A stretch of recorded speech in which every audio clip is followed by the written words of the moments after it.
ಇವತ್ತಿನ ಕಾರ್ಯಕ್ರಮದ ಕೇಂದ್ರ ಬಿಂದುಗಳು ನಮ್ಮ ರಾಜ್ಯದಲ್ಲಿ ಅತ್ಯಂತ ಹೆಚ್ಚಿನ ಬಜೆಟ್ ಅನ್ನು ಕೊಟ್ಟಂತ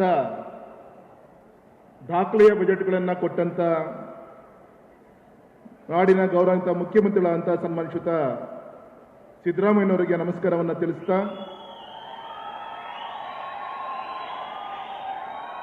ಅದೇ ರೀತಿ ನೇರ ನುಡಿಗೆ ಹೆಸರಾದಂಥ ಅಭಿವೃದ್ಧಿ ಹರಿಕಾರರಂತ ಸನ್ಮಾನಿತ ಉಪಮುಖ್ಯಮಂತ್ರಿಗಳಂತ ಸನ್ಮಾನಿತ ಡಿ.ಕೆ. ಶಿವಕುಮಾರ್ ಅವರಿಗೆ ನಮಸ್ಕಾರವನ್ನು ತಿಳಿಸ್ತಾ, ಕಳೆದ ಒಂದು ವಾರದಿಂದ ಈ ಕಾರ್ಯಕ್ರಮದ ಯಶಸ್ವಿಗೋಸ್ಕರ ಹಗಲಿರುಳು ಶ್ರಮವನ್ನು ಪಟ್ಟಂತ ನಮ್ಮ ಉಸ್ತುವಾರಿ ಸಚಿವರಾದಂಥ ಸನ್ಮಾನಿತ ಮಧು ಬಂಗಾರಪ್ಪನವರೇ, ಯುವ ನಿಧಿಯ ಕಾರ್ಯಕ್ರಮದ ಸಚಿವರು ಸನ್ಮಾನಿತ ಡಾಕ್ಟರ್ ಶರಣ್ ಪ್ರಕಾಶ್ ರುದ್ರಪ್ಪ ಪಾಟೀಲ್ ರವರೇ, ಮಂತ್ರಿಮಂಡಲದ ಗೌರವಾನ್ವಿತ ಸಚಿವರಾದಂಥ ಹಿರಿಯರಾದಂಥ ಸನ್ಮಾನಿತ ಜಾರ್ಜ್ ರವರೇ, ಸನ್ಮಾನಿತ ನಾಗೇಂದ್ರ ರವರೇ, ಸನ್ಮಾನಿತ ಸುಧಾಕರ್ ಅವರೇ, ಸನ್ಮಾನಿತ ಉನ್ನತ ಶಿಕ್ಷಣ ಸಚಿವರಂತ ಡಾಕ್ಟರ್ ಎಂ.ಸಿ. ಸುಧಾಕರ್ ಅವರೇ, ನಮ್ಮ ಬೈಂದೂರು ಪಕ್ಕದ ಕ್ಷೇತ್ರ ಭಟ್ಕಳ ಅಲ್ಲಿಯ ಶಾಸಕರು, ಮೀನುಗಾರಿಕೆ ಸಚಿವರಾದಂಥ ಮಂಗಳ ವೈದ್ಯ ಅವರೇ, ಈ ಸಮಾರಂಭದ ಅಧ್ಯಕ್ಷತೆಯನ್ನು ವಹಿಸಿಕೊಂಡಿರುವಂಥ ನಮ್ಮ ಶಿವಮೊಗ್ಗ ಕ್ಷೇತ್ರದ ಗೌರವಾನ್ವಿತ ಶಾಸಕರಾದಂಥ ಸನ್ಮಾನಿತ ಚನ್ನಬಸಪ್ಪನವರೇ, ಮುಖ್ಯಮಂತ್ರಿಗಳ ಕಾರ್ಯದರ್ಶಿಗಳಂತ ಡಾಕ್ಟರ್ ಗೋವಿಂದರಾಜ್ರವರೇ, ಗೌರವಾನ್ವಿತ ಶಾಸಕರಾದಂಥ ಸನ್ಮಾನಿತ ಅರುಣ್ ರವರೇ, ಸಂಗಮೇಶ್ವರ್ ಅವರೇ, ಶಾರದಕ್ನವರೇ, ಗೋಪಾಲಕೃಷ್ಣ ಬೇಳೂರವರೇ, ಸನ್ಮಾನಿತ ಶಾಂತನ್ ಗೌಡ್ರೆ, ರಾಜು ಗೌಡ್ರೆ, ಶ್ರೀನಿವಾಸ್ ರವರೇ, ಭೀಮಣ್ಣ ನಾಯಕ್ರವರೇ, ತಮ್ಮಣ್ಣ ಅವರೇ, ಬಂದಂಥ ಎಲ್ಲ ಆತ್ಮೀಯ ಶಿವಮೊಗ್ಗ ಮತ್ತು ರಾಜ್ಯದ ಮೂಲ ಮೂಲೆಗಳಿಂದ ಬಂದಂಥ ಬಂಧು ಭಗಿನಿಯರೇ, ಯುವಕ ಯುವತಿಯರೇ, ಪತ್ರಿಕಾ ಮಾಧ್ಯಮದ ಸ್ನೇಹಿತರೆ, ಇವತ್ತು ನಮ್ಮ ರಾಜ್ಯದ ಒಂದು ಕಾರ್ಯಕ್ರಮ ಶಿವಮೊಗ್ಗದ ಫ್ರೀಡಂ ಪಾರ್ಕ್ನಲ್ಲಿ ಯುವ ನಿಧಿ ಯೋಜನೆ ಜಾರಿ ಆಗ್ತಾ ಇರೋದು. ಈ ಸಂದರ್ಭದಲ್ಲಿ ತಮಗೆಲ್ಲ ಶುಭಾಶಯಗಳನ್ನು ಈ ಸಂದರ್ಭದಲ್ಲಿ ತಿಳಿಸ್ತಾ ಇದ್ದೀನಿ. ವಿಶೇಷವಾಗಿ ವಿಶ್ವ ಕಂಡಂಥ ಶ್ರೇಷ್ಠ ಸಂತ ಸ್ವಾಮಿ ವಿವೇಕಾನಂದರ ಯುವಕರನ್ನ ದೇಶವನ್ನು ಕಟ್ಟುವಂಥ, ಬಡಿದೆಬ್ಬಿಸುವಂಥ ಸ್ಫೂರ್ತಿಯನ್ನು ಕೊಟ್ಟಂಥ ಒಬ್ಬ ಸ್ವಾಮಿ ವಿವೇಕಾನಂದರ ಸಂತರ ಒಂದು ದಿನವನ್ನು, ಈ ಒಂದು ಯುವ ನಿಧಿ ಕಾರ್ಯಕ್ರಮವನ್ನು ರಾಜ್ಯ ಸರ್ಕಾರ ಕೊಡ್ತಾ ಇರೋದು ಒಂದು ಯುವಕರಿಗೆ ಸಿಕ್ಕಂಥ ಒಂದು ಗೌರವ ಅಂತೇಳಿ ಸಂದರ್ಭದಲ್ಲಿ ಅಭಿಮಾನಿ ನಾನು ಹೇಳಲಿಕ್ಕೆ ಇಚ್ಛೆ ಪಡ್ತೇನೆ.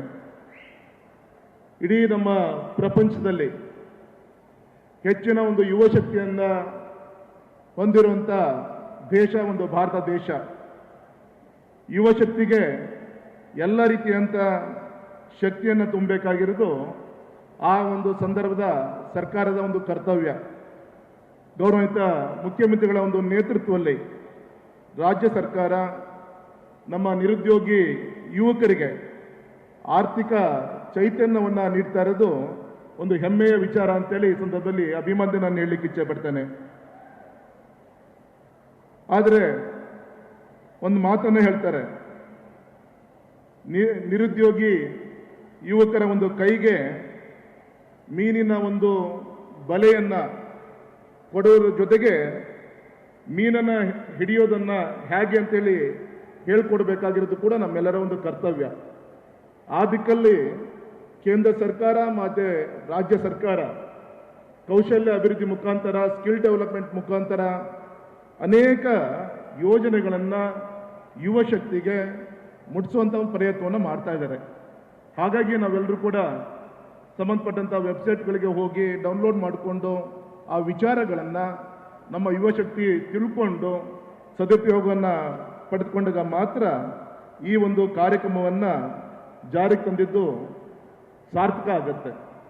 ಹಾಗಾಗಿ ಬಂಧುಗಳೇ, ಈ ಸಂದರ್ಭದಲ್ಲಿ ನಮ್ಮ ರಾಜ್ಯ ಸರ್ಕಾರ ಇವತ್ತೇನು ಯುವ ನಿಧಿ ಕಾರ್ಯಕ್ರಮವನ್ನು ಏನು ಕೊಡ್ತಾ ಇದೆ. ಅದೇ ರೀತಿ ವಿಶೇಷವಾಗಿ ಇತ್ತೀಚೆಗೆ ಕೇಂದ್ರ ಸರ್ಕಾರ PM ವಿಶ್ವಕರ್ಮ ಯೋಜನೆ ಅಂತ ಜಾರಿಗೆ ತಂದಿದೆ. ವಿಶೇಷವಾಗಿ 20 ಕಸಬುಗಳನ್ನು ನಮ್ಮ ದೋಣಿ ತಯಾರಿಕರಿಂದ ಹಿಡಿದು, ಶಿಲ್ಪಿಗಳಿಂದ ಹಿಡಿದು, ಅಕ್ಸಾಲಿಗರಿಂದ ಹಿಡಿದು, ಕಮ್ಮಾರರಿಂದ ಹಿಡಿದು ಈ ರೀತಿ ವಿವಿಧ ಕಸಬುಗಳನ್ನು ಮಾಡುವಂಥ 20ಗಿಂತ ಹೆಚ್ಚಿನ ಈ ಒಂದು ಕೆಲಸ ಕಾರ್ಯ ಮಾಡುವಂಥ ಈ ಯೋಜನೆಗಳೇನಿದೆ, ಆನ್ಲೈನ್ ಮುಖಾಂತರ ನಾವು ಕೂಡ ಬ್ಯಾಂಕ್ನಲ್ಲಿ ಮೊದಲು ಬ್ಯಾಂಕಿಗೆ ಸಾಲ ತೆಗೆದುಕೊಳ್ಳಲಿಕ್ಕೆ ನಾವು ಮಂಡಿ ಊರಿ ಬ್ಯಾಂಕಿಗೆ ಹೋಗಿ ಕೂರಬೇಕಾಗಿತ್ತು. ಆದರೆ ಬ್ಯಾಂಕೇ ನೇರವಾಗಿ ಬಂದಿದೆ. ಇವತ್ತು 1 ಲಕ್ಷ ರೂಪಾಯಿ ಕೇವಲ 5% ಬಡ್ಡಿ ದರದಲ್ಲಿ ಸಾಲ ತೆಗೆದುಕೊಳ್ಳುವಂಥ ಒಂದು ಯೋಜನೆ. ಬೇರೆ ಬೇರೆ ಕಡೆ ನಾವು ಮೀಟರ್ ಬಡ್ಡಿ ಅಂತ ಕೇಳಿದ್ದೀವಿ. ಕೈಗಡ ಸಾಲ ತೊಗೊಂಡ್ಬರ್ತೀವಿ, ಸಾಲ ತೀರಿಸ್ಲಿಕ್ಕೆ ಆಗಲ್ಲ, ಮನೆ ಮಠ ಅಡ ಇಡಬೇಕಾಗತ್ತೆ. ಆದರೆ ಇವತ್ತು ಅತ್ಯಂತ ಕಮ್ಮಿ ಬಡ್ಡಿ ದರದಲ್ಲಿ ನಿಮ್ಮ ಸ್ವಾಭಿಮಾನದ ಬದುಕಿಗೋಸ್ಕರ ಈ ಒಂದು ಯೋಜನೆ ಸಾಕಷ್ಟು ನಿಮಗೆ ಅನುಕೂಲ ಆಗುತ್ತೆ. ಹಾಗಾಗಿ ಈ ದಿಕ್ಕಲ್ಲೂ ಕೂಡ ಇನ್ನೂ ಒಂದು 15 ದಿನ ಸಮಯ ಇದೆ. ಸರಿಯಾದ ರೀತಿಯಲ್ಲಿ ತಾವೆಲ್ಲರೂ ಕೂಡ ಉಪಯೋಗಿಸ್ಕೊಳ್ಳುವಂಥ ಒಂದು ಪ್ರಯತ್ನವನ್ನು ಮಾಡಬೇಕು ಅಂತ ನಾನು ವಿನಂತಿಯನ್ನು ಮಾಡ್ತೀನಿ. 21ನೇ ಶತಮಾನ ಭಾರತೀಯರ ಶತಮಾನ. ಸ್ವಾತಂತ್ರ್ಯ ಬಂದು 75 ವರ್ಷ ಆಯಿತು. ನಾಳೆ 2047ನೇ ಇಸ್ವಿಗೆ 100 ವರ್ಷಗಳು ಭಾರತಕ್ಕೆ ಈ ಒಂದು ಅಮೃತಗಳಿಗೆ ತುಂಬುತ್ತಿರುವಂಥ ಈ ಸಂದರ್ಭದಲ್ಲಿ ನಾವೆಲ್ಲರೂ ಕೂಡ ಈ ನಾಡಿಗೆ ಶಕ್ತಿ ತುಂಬುವಂಥ ಕೆಲಸವನ್ನು ಮಾಡೋಣ ಅಂತೇಳಿ ಈ ಸಂದರ್ಭದಲ್ಲಿ ವಿನಂತಿಯನ್ನು ಮಾಡ್ಕೊಂತ, ಇಡೀ ಸರ್ಕಾರ ಇವತ್ತು ನಮ್ಮ ಮಲೆನಾಡು ಭಾಗಕ್ಕೆ ಮೊದಲೇ ಬಾರಿಗೆ ಗೌರವಿತ ಮುಖ್ಯಮಂತ್ರಿಗಳು ಬಂದಿದ್ದಾರೆ, ಗೌರವಿತ ಉಪಮುಖ್ಯಮಂತ್ರಿಗಳು ಬಂದಿದ್ದಾರೆ, ಇಡೀ ಮಂತ್ರಿಮಂಡಲ ಇವತ್ತು ಹೆಚ್ಚು ಕಮ್ಮಿ ಇಲ್ಲಿ ವೇದಿಕೆ ಮೇಲೆ ಇದ್ದಾರೆ. ನಮ್ಮ ಮಲೆನಾಡು ಪರವಾಗಿ ಈ ಸಂದರ್ಭದಲ್ಲಿ ಮತ್ತೊಮ್ಮೆ ಹೃತ್ಪೂರ್ವಕವಾಗಿ ನಾನು ಸ್ವಾಗತವನ್ನು, ಅಭಿನಂದನೆಯನ್ನು ಈ ಸಂದರ್ಭದಲ್ಲಿ ನಾನು ಸಲ್ಲಿಸ್ತಾ, ನಮ್ಮ ಮಲೆನಾಡಿನ 1-2-3 ಬೇಡಿಕೆಗಳನ್ನು ತಮ್ಮ ಗಮನಕ್ಕೆ ತರಲಿಕ್ಕೆ ಇಚ್ಛೆ ಪಡ್ತೇನೆ. ಗೌರವಿತ ಮಾಜಿ ಮುಖ್ಯಮಂತ್ರಿಗಳಾದಂಥ ದಿವಂಗತ ಬಂಗಾರಪ್ಪನವರು ಮುಖ್ಯಮಂತ್ರಿಗಳಿದ್ದಾಗ ನಮ್ಮ ಶಿವಮೊಗ್ಗದ ಕೃಷಿ ವಿಶ್ವವಿದ್ಯಾಲಯವನ್ನು ಶುರು ಮಾಡಿದ್ರು. ಆದರೆ ಇವತ್ತು ಅದು ಅಗ್ರಿಕಲ್ಚರ್, ಹಾರ್ಟಿಕಲ್ಚರ್ ಇಂಟಿಗ್ರೇಟೆಡ್ ಯೂನಿವರ್ಸಿಟಿಯಾಗಿ ಸನ್ಮಾನ್ಯ ಶ್ರೀ ಯಡಿಯೂರಪ್ಪನವರು ಮುಖ್ಯಮಂತ್ರಿಗಳಿದ್ದಾಗ ಅದನ್ನು ಅಪ್ಗ್ರೇಡ್ ಮಾಡುವಂಥ ಕೆಲಸ ಆಗಿದೆ. ಇವತ್ತು ಇರುವಕ್ಕೆ ಅಂಥೇಳಿ 1,000 ಎಕರೆಯಲ್ಲಿ ಒಂದು ಅಂತಾರಾಷ್ಟ್ರೀಯ ಮಟ್ಟದ ಒಂದು ಯೂನಿವರ್ಸಿಟಿ ಆಗಿದೆ. ಅಲ್ಲಿ ಇನ್ಫ್ರಾಸ್ಟ್ರಕ್ಚರ್ ಡೆವಲಪ್ಮೆಂಟ್ ಆಗಲಿಕ್ಕೆ ಇನ್ನೂ ಹೆಚ್ಚಿನ ಒಂದು ರಾಜ್ಯ ಸರ್ಕಾರದ ಸಹಕಾರ ತುಂಬ ಅವಶ್ಯಕತೆ ಇದೆ. ಮತ್ತು ಹಿಂದಿನ ಒಂದು ಕ್ಯಾಬಿನೆಟ್ನಲ್ಲಿ ನಮ್ಮ ಶಿವಮೊಗ್ಗಕ್ಕೆ ಆಯುರ್ವೇದಿಕ್ ಯೂನಿವರ್ಸಿಟಿ ಸ್ಯಾಂಕ್ಷನ್ ಆಗಿತ್ತು. ಸುಮಾರು ಏರ್ಪೋರ್ಟ್ ಮುಂಭಾಗದಲ್ಲಿ 40 ಎಕರೆ ಜಾಗ ಇದೆ. ದಯಮಾಡಿ ಗೌರವಿತ ಮುಖ್ಯಮಂತ್ರಿಗಳಿಗೆ ನಮ್ಮ ಮಲೆನಾಡಿನ ಪರವಾಗಿ ನಾನು ವಿನಂತಿಯನ್ನು ಮಾಡ್ಕೊತೀನಿ, ನಾಳೆ ಕೊಡುವಂಥ ಬಜೆಟ್ನಲ್ಲಿ ಸ್ವಲ್ಪ ಈ ವರ್ಷಕ್ಕೆ ಬೇಕಾದಂಥ ಮೊತ್ತವನ್ನು ಕೊಟ್ಟರೆ ಆ ಯೂನಿವರ್ಸಿಟಿಯ ಕನ್ಸ್ಟ್ರಕ್ಷನನ್ನು ಶುರು ಮಾಡಲಿಕ್ಕೆ ಸಾಕಷ್ಟು ಅನುಕೂಲ ಆಗುತ್ತೆ ಅಂತೇಳಿ ಈ ಸಂದರ್ಭದಲ್ಲಿ ವಿನಂತಿಯನ್ನು ಮಾಡ್ಕೊತ, ಈಗ ತಾನೇ ತಾವು ಬಂದಂಥ ವಿಮಾನ ನಿಲ್ದಾಣ ನಮ್ಮ ಮಲೆನಾಡು ಭಾಗದಲ್ಲಿ ಕೇವಲ ಶಿವಮೊಗ್ಗಕ್ಕಷ್ಟೇ ಸೀಮಿತ ಅಲ್ಲ, ನಮ್ಮ ಶಿವಮೊಗ್ಗ, ಚಿಕ್ಕಮಗಳೂರು, ಚಿತ್ರದುರ್ಗ, ದಾವಣಗೆರೆ ಈ ಮಧ್ಯ ಕರ್ನಾಟಕದ ಒಂದು ಕೇಂದ್ರವಾಗಿ ನಮ್ಮ ಶಿವಮೊಗ್ಗದ ವಿಮಾನ ನಿಲ್ದಾಣ ತನ್ನ ಕೆಲಸವನ್ನು ಮಾಡ್ತಾ ಇದ್ದಾರೆ. ಇವತ್ತು ಕೂಡ ನೈಟ್ ಲ್ಯಾಂಡಿಂಗ್ ಫೆಸಿಲಿಟಿ ಸ್ವಲ್ಪ ಕೆಲಸ ಬೇಗ ಆಗಬೇಕಾಗಿದೆ. ವಿಸಿಬಿಲಿಟಿ ಇಶ್ಯೂಸ್ಗಳಿದೆ. ಗೌರವಿತ BR ಪಾಟೀಲ್ ರವರನ್ನು ಕೂಡ ಇನ್ಫ್ರಾಸ್ಟ್ರಕ್ಚರ್ ಮಿನಿಸ್ಟರ್ ಹತ್ರ ತಮ್ಮ ಮುಖಾಂತರ ನಾನು ವಿನಂತಿಯನ್ನು ಕೂಡ ಮಾಡ್ಕೊಂಡಿದ್ವಿ. ಆದಷ್ಟು ಬೇಗ ಕೆಲಸವನ್ನು ಮುಗಿಸಿದರೆ ಬರುವಂಥ ದಿನದಲ್ಲಿ ವಿಮಾನ ಯಾತ್ರಿಕರಿಗೆ ಸರಿಯಾದ ಸಮಯದಲ್ಲಿ ವಿಮಾನಗಳ ಒಂದು ಹಾರಾಟವನ್ನು ಕೂಡ ಮಾಡಲಿಕ್ಕೆ ಸಾಕಾರ ಆಗುತ್ತೆ ಅಂತೇಳಿ ಈ ಸಂದರ್ಭದಲ್ಲಿ ವಿನಂತಿಯನ್ನು ಮಾಡ್ಕೊಂತ, ವಿಶೇಷವಾಗಿ ನಮ್ಮ ಉಸ್ತುವಾರಿ ಸಚಿವರು ಪ್ರಾಸ್ತಾವಿಕ ಮಾತಾಡ್ಬೇಕಾದ್ರೆ ಹೇಳಿದ್ರು, ನಮ್ಮ ಶಿವಮೊಗ್ಗ ನಿಂತಿರದೆ ರೈತರ ಒಂದು ಬೆವರಿನ ಹನಿಯಿಂದ ಬಗರುಕುಂ ವಿಚಾರದಲ್ಲಿರ್ಬೋದು, ಶರಾವತಿ ಮುಳುಗಡೆ ಪ್ರದೇಶ ಇರ್ಬೋದು, ಅರಣ್ಯ ಹಕ್ಕು ಇರ್ಬೋದು, ಆ ಸಂದರ್ಭದಲ್ಲಿ ಆ ಸರ್ಕಾರಗಳು ತಮ್ಮದೇ ಆದಂಥ ಒಂದು ಪ್ರಯತ್ನಗಳನ್ನು ಮಾಡಿ ನ್ಯಾಯವನ್ನು ಒದಗಿಸುವಂಥ ದಿಕ್ಕಿನಲ್ಲಿ ಪ್ರಯತ್ನವನ್ನು ಮಾಡಿದೆ.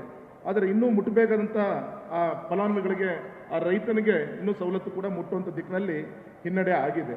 ಹಾಗಾಗಿ ಬರುವಂಥ ದಿನದಲ್ಲಿ ತಮ್ಮ ಸಹಕಾರ ಮತ್ತು ನಮ್ಮ ಕೇಂದ್ರದ ಸಹಕಾರದಿಂದ ಒಟ್ಟಾಗಿ ರೈತರಿಗೆ ಆ ಒಂದು ಶರಾವತಿ ಮುಳುಗಡೆಯ ಹಕ್ಕುಪತ್ರ ಏನು ಸಿಗಬೇಕು, ಟೆಕ್ನಿಕಲ್ ಇಶ್ಯೂಯಿಂದ ಅನೇಕ ಸಮಸ್ಯೆಗಳೇನಾಗಿದೆ ಆ ದಿಕ್ಕಲ್ಲಿ ಶಕ್ತಿ ತುಂಬುವಂಥ ಕಾರ್ಯವನ್ನು ನಿಮ್ಮೆಲ್ಲರ ಸಹಕಾರದಿಂದ ಮಾಡಿ ಅವರಿಗೆ ನ್ಯಾಯವನ್ನು ಒದಗಿಸುವಂಥ ಕೆಲಸವನ್ನು ಮಾಡೋಣ. ಆ ದಿಕ್ಕಲ್ಲಿ ನಿಮ್ಮ ಆಶೋಧ ಇರಬೇಕು ಅಂತೇಳಿ ವಿನಂತಿಯನ್ನು ಮಾಡ್ಕೊತ, ಮತ್ತೊಮ್ಮೆ ಈ ಪವಿತ್ರವಾದಂಥ ಒಂದು ಕಾರ್ಯಕ್ರಮವನ್ನು ನಮ್ಮ ಮಲೆನಾಡಲ್ಲಿ ಉದ್ಘಾಟನೆಯನ್ನು ಮಾಡಿ ಯುವಕರಿಗೆ ಒಂದು ವಿಶ್ವಾಸ ತುಂಬುವಂಥ ಕೆಲಸವನ್ನು ಮಾಡಿದಂಥ ಗೌರವಿತ ಮುಖ್ಯಮಂತ್ರಿಗಳಿಗೆ, ಉಪಮುಖ್ಯಮಂತ್ರಿಗಳಿಗೆ, ವೇದಿಕೆ ಮೇಲಿರುವಂಥ ಎಲ್ಲ ಗೌರವಿತ ಹಿರಿಯರಿಗೆ ನಮ್ಮ ಮಲೆನಾಡಿನ ಪರವಾಗಿ ಹೃತ್ಪೂರ್ವಕವಾಗಿ ವಂದನೆ ಅಭಿನಂದನೆ ತಿಳಿಸಿ ನನ್ನ ಮಾತನ್ನು ಮುಗಿಸ್ತೀನಿ. ನಮಸ್ಕಾರ.